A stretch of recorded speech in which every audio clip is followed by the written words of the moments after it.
Барлықтарыңа қайырлы күн. Біз бүгін геометриялық ықтималдық тақырыбының есептерін шығаратын боламыз.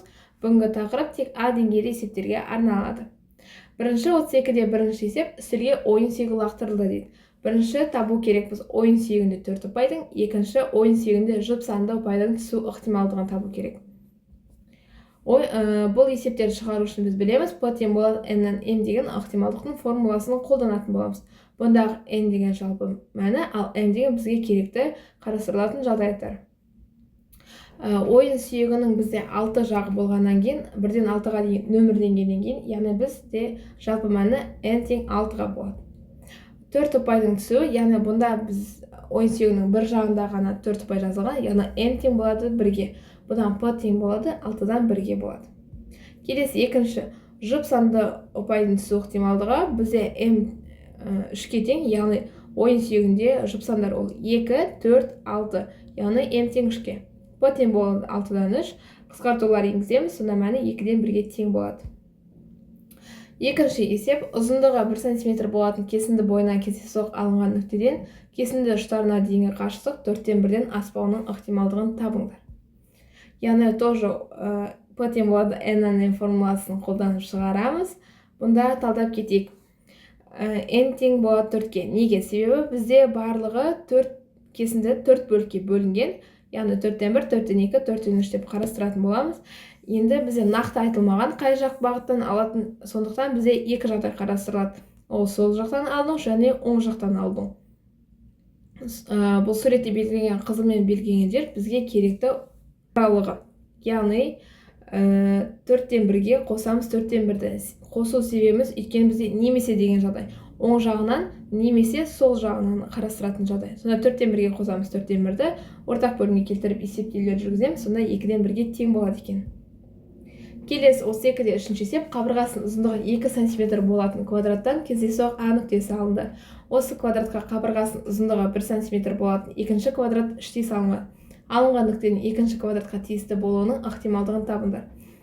Сурет сызылған, яғни бұл ең үстіндегі қара шаршымыз бұл 2 см болатын квадратымыз, ал 1 см болған шаршымыз ол бізде қызылмен белгіленген шаршы. Екінші квадраттың ішіне салынған табу үшін біз бірінші аудандарын тауып аламыз. S тең болады 2-нің квадраты ол 4-ке тең, екінші шаршының ауданы 1-нің квадраты ол 1-ге тең. Яғни бұндағы n дегеніміз 1, n дегеніміз ол 4, ол бізде үлкен шаршы, ал m деген 1, ол кішкентай шаршы болады. Сонда P тең болады 4-тен 1-ге. Келесі тура осы есеп, бірақ бізде сұрағы да алынған нүктенің екінші квадратқа тиісті болмауының, яғни бірінші қарастырған есебімізге кері есеп болып саналынады. Бұл есептерді шығару үшін біз жеке-жеке таба аламыз, немесе 1-ден азайтамыз, 4-тен 1-ді, сонда 4-тен 3-ке тең болады. Радиусы 2 см дөңгелектен кездейсоқ Б нүктесі алынды. Осы дөңгелекке радиусы 1 см болатын дөңгелек іштей салынған. Б нүктесінің іштей салынған дөңгелекке тиісті болуының ықтималдығын табыңдар. Яғни P тең болады n-нен m-ге. Бұл екі дөңгелектің бізге ауданын табу керек. Сонда πr квадратпен табатын боламыз. Үлкен шеңберіміздің ауданы 2 см квадраты көбейтілген 3, 12-ге тең болады. Кішкентай шеңберіміздің ауданы 1-дің квадраты көбейтілген 3, ол тең болады 3-ке. Яғни бізде ықтималдығын табу үшін 12-ден 3, ол тең болады 4-тен 1-ге. Келесі 32-де 6-шы есеп. Тура осы есеп, бірақ сұрағында өзгешелік, Б нүктесінің іштей салынған дөңгелекке тиісті болмауының ықтималдығын табыңдар. Тура өткендегі есеп сияқты шығарамыз, немесе басқа бағытын көрсетейін. Біз 12-ден 3-ті азайтамыз, 9, яғни дөңгелектің тиісті болмауының ықтималдығын табу үшін азайттық.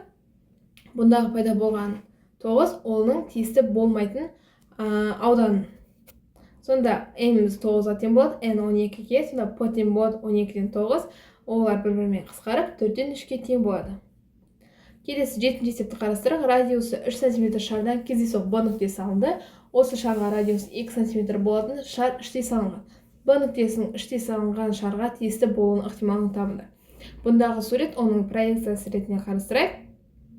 Жалпы шардың көлемін табу үшін оның формуласын қолданамыз. Формуласы 3-тен 4 πr куб. Орындарына қоямыз, пиге мән бермей болсақ, бірінші ең үлкеніміздің ауданы 36 пиге тең болады, ал кіші шардың көлемі бізде 32 бөлінген 3 пиге тең болады. Екеуінің ықтималдығын табу үшін біз n-ға 36 пиді, ал m-ға 3-тен 32 пиді қарастыратын боламыз. Бір-біріне бөліп қатынасын алған кезде бізде 27-ден 8 пиге тең болады. Келесі тура осы есеп, бірақ сұрағында өзгешелік. Б нүктесінің іштей салғашаға тиісті болмауының ықтималдығы. Тура сол шамалар, тура сол көлемінде мәндерді аламыз, бірақ бір азайту деген бірінші қарастырған тәсілімізді қолданамыз.